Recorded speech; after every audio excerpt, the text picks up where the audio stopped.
So you can hack them, and it's interesting. Ooh, gold ring, I want that gold ring. Ow. Hey, oh, there it is. Yay! Okay.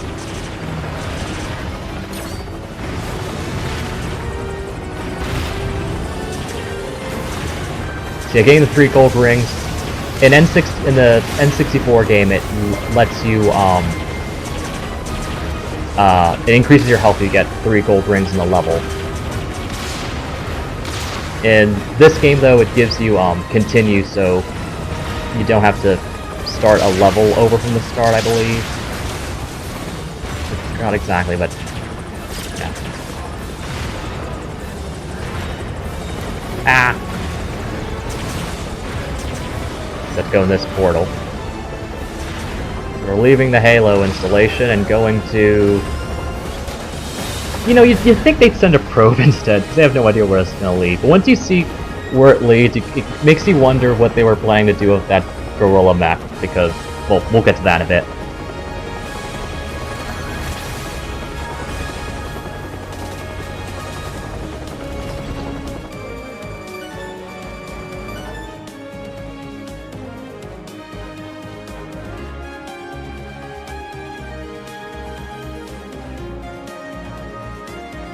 I don't know, I mean, okay, because Ward mentioned, why they built a gorilla robot, you know, designed after a species that's, like, the same species as Andross, and they were saying he was asking if they did it to mock Andross, and I'm not sure. I don't know if the dialogue said that Andross built it, or they were just, like, they found it there, I can't remember exactly, but there's also some, like, weird... There's at least one part of the game that I saw where there's a weird, like, race... Nope. Yeah. There's like a race speciesism angle that pops up, and it comes out of nowhere, and I don't know why it's there. If I get to it, because it's a big... where half is a big spoiler, where I get to it. Speaking of spoilers, I need to go back to what I was talking about with the finale that kind of looks really bad. Okay, so this is where the gorilla thing would have appeared. On this platform, there's ocean behind there, ledges on the sides, and then water in front. So if the gorilla robot would have popped up here, their only option would have been to airlift it out. But then you see that there's... Okay.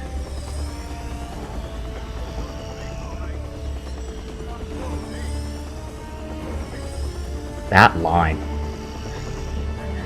But then you see that there's a shield over there, so they'd have to bring down the shield to airlift the giant, heavily armored gorilla back into the base. So the placement of this portal, it's not so much for transporting one of their weapons as much as it is level design choice for a player character.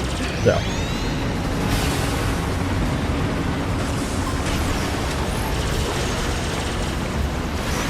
Yeah. Oh, so the planet we're on is Zonus, which Zonus in Star Fox 64. Oh yeah, Ward, you know Zonus. Oh my god, Zonus was one of my favorite levels in Star Fox 64. Not just because it's super fun and has so many enemies, a fun boss, and like a really and it's a stealth level as well in that game, but because you have to avoid the searchlights like we're gonna have to here. But the thing what really sold me on Zonus was I loved the music in that level. I mean, like sometimes when I was younger, I used to play the game with the sound effects off, so just the music played, and I would go through, you know, the hard level sequence and play up to Zonus and play through and then stop just because I wanted to hear that music. It's such a good score in that level. I mean, it's one of my favorite video game tracks, is the Zonus theme. Also, one thing about Zonus, some of the supplemental materials that before Zonus was polluted, like heavily polluted, because Andross's invasion led to a lot of pollution, and the Submuri Maru robot boss was one of the sources of pollution on the planet. And you can tell because of all the smokestacks the thing had. Yeah, that's a good point, Warded. Cause Zonus and N64 was a stealth level to a degree, and they're bringing that back for a more kind of traditional stealth level here. Because yeah, this game is a lot of homages, not just to Star Fox 64, but also to Star Fox NES and the cancelled Star Fox 2, which was planned for the SNES, back in the day, but was scrapped and then they in favor of Star Fox 64. So it would have been, if it came out, it would have came out at the very end of the SNES's life cycle. So they decided to hold off on another Star Fox release until the N64. And then they brought like a lot of features from Star Fox 2 for Star Fox 64. And one feature that was in Star Fox 2 that they brought for this game was the R-Wing transforming into a walker. So yeah, this game is a lot of nostalgia. And how it's done, we'll talk about. I'll certainly talk about that in my review, and how it's, you know, if the nostalgia's enough. You know what I mean? So I'll talk about that when I do the review, because I really want to think about that after I play more of the levels. Because I've only played one path of, like, through the main game. Yeah.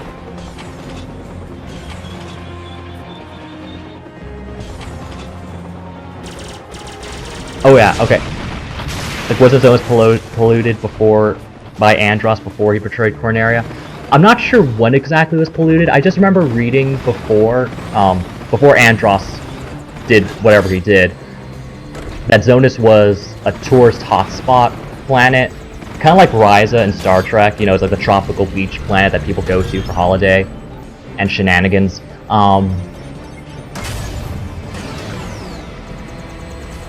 So that's what Zonus was in the Star Fox universe before it got polluted, because Valko mentions, you know, that this is horrible when, you know, you fly over the planet. Oh yeah, this bomb thing. But one of these are very fragile, so if you hit those railings, it'll explode. And then you have to use the...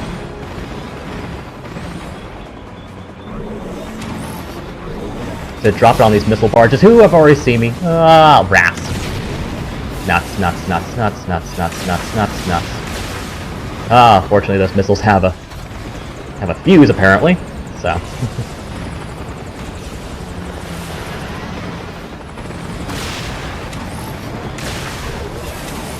yeah.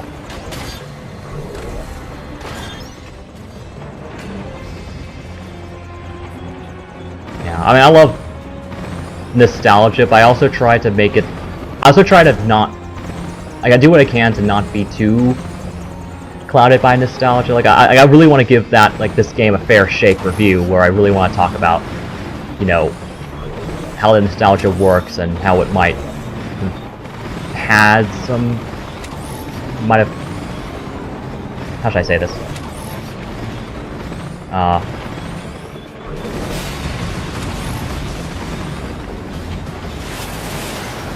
Drop. Boom! Haha! Oh, he dropped a gold ring.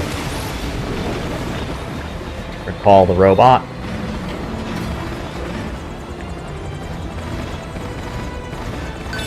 So fortunately, this is kind of stealth level where... Yes, Bill and Cat do make an appearance. We're gonna see one of them very soon, actually. Based on where we are, I think you can guess which one. Yeah, we're in for a treat. Another thing I really loved about Zonus in N64 was that is the level that introduces Cat Monroe, who is, you know, a cat. And she's also implied, and I think in one of the manga where it's, I don't know if it's canon or not, but definitely in N64 it's implied that Cat and Falco used to be an item. Oh no, robots. Those stupid wall slidey ones.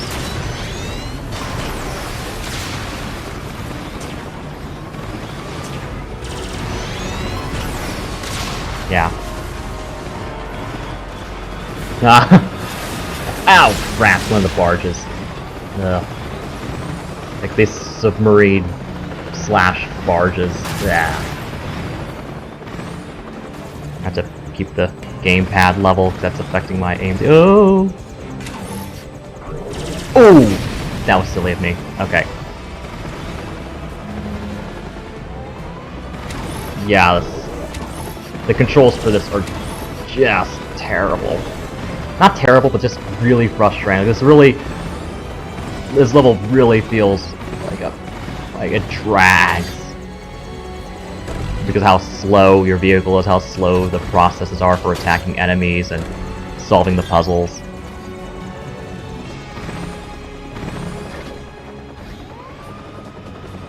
Oh yeah.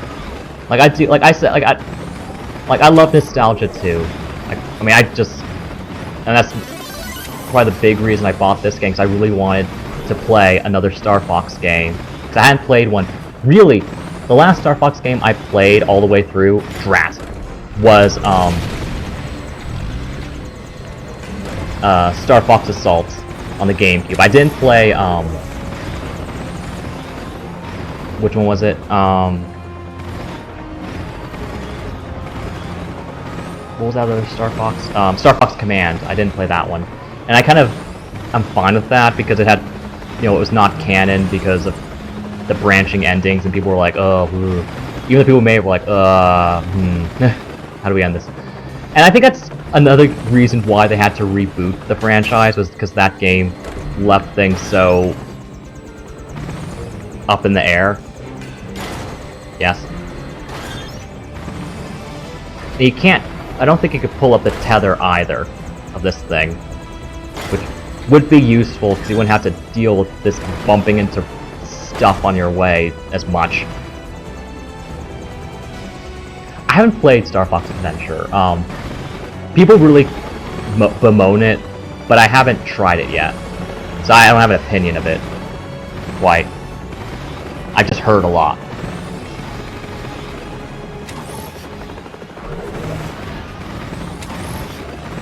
Where's the submarine barge? There it is. Kind of. It makes me so anxious because I have to watch out for the submarine barges and then also for the searchlights. Boom! It's gratifying to see those things explode, just like bother to even blow up that one. Yeah.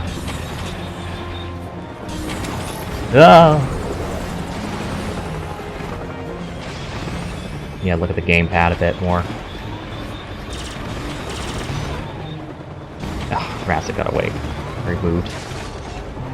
Oh wait, let me try this. Boom! Haha! Double kill.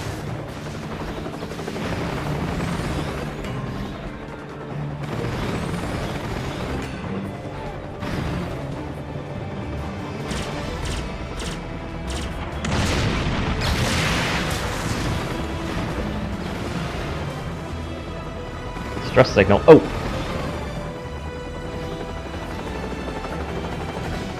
Look who it is!